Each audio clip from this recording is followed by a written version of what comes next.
Hello, ghouls and goblins. It's me again.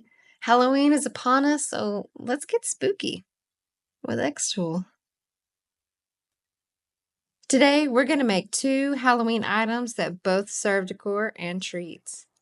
First, we'll create this gorgeous pumpkin tabletop decor that will look great on any table of yours during this spooky season. Secondly, we'll make this really cute but easy zombie coffin candy box for all of those sticky fingers visiting us soon. Oh, look, there's one already.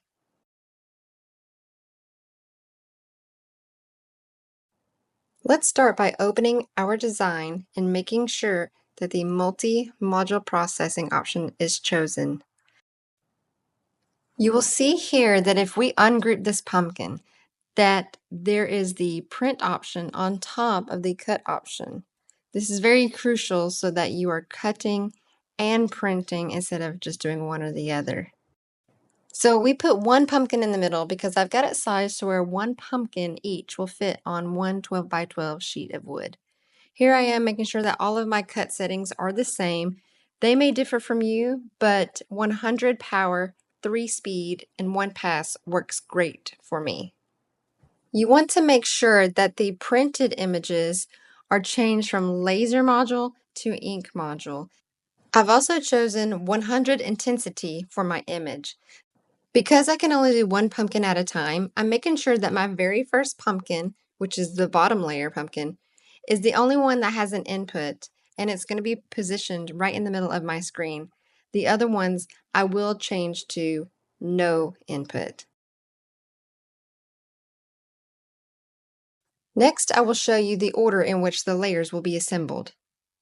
This is your bottom layer, then this one, that one, then this one, and this one, and that's your top layer.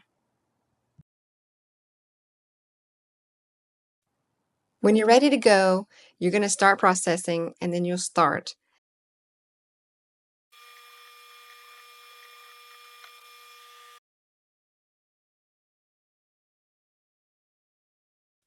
I decided to paint the inner layers black just to help blend in from the side views. After it's done painting, here I am assembling it.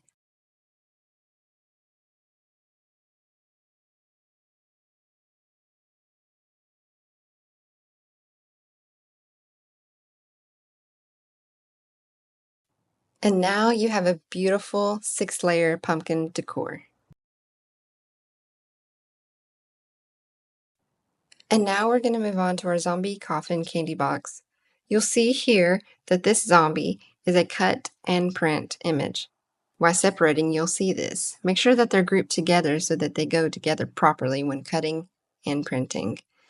Make sure to select multi-module processing since this is a print and cut design. Here I'm making sure that my cut layers, which are the black and orange layers, are the right settings. For me, it's 100 power, speed 3, and 1 pass, but this could differ from you.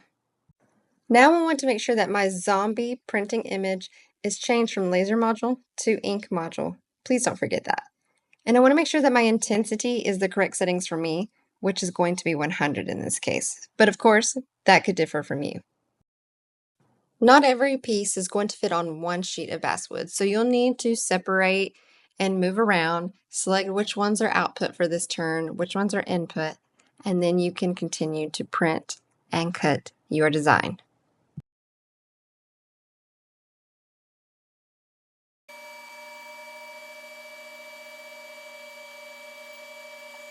You can paint this however you want. These are the colors that I chose to do. And after you're done painting, you're just going to assemble them like a puzzle. The pieces pretty much speak for themselves on where they need to go as far as the bottom of them. Gluing the edges together is not necessary, but for me, I always try to do this with every project that I have, just to keep it a little bit more secure.